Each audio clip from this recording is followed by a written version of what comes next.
மேதகு ஜோசப் விஜய் பதவியேற்பு நடக்க போகுது. அது இன்னைக்கு நடக்குதா, நாளைக்கு நடக்குதா, நாளை மறுநாள் நடக்குதான்னு இல்லை.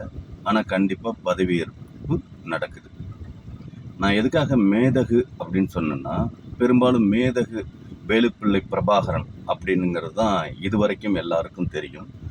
பட் அந்த ஈழத்தமிழர்கள், அதாவது இலங்கை தமிழர்கள், ஒரு மினிஸ்டர் வரைக்குமே நாங்கள் இந்த மேதகு விஜயை தூக்கி கொண்டாடிக்கிட்டு இருக்கிறவங்க தற்குறி மக்கள் அப்படின்னு நாங்கள் ஃபீல் பண்ணிகிட்டு இருக்கிறப்ப, அறிவு சார்ந்த தமிழ் சமூகமும் அப்படி தான் இருக்கும் அப்படிங்கிறது மாதிரி ஒரு இலங்கையில் எம்பி வரைக்குமே அவங்கள தூக்கி கொண்டாடி பேசியிருக்கீங்க.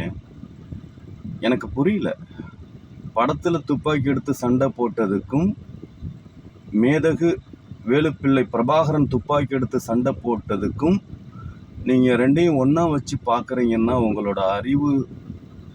இவர் ஆக்சுவலாக தமிழ்நாட்டுக்கு முதலமைச்சராகி நாட்டு மக்களுக்கு என்ன பண்ணியிருக்காருன்னு எவனுக்குமே தெரியாது.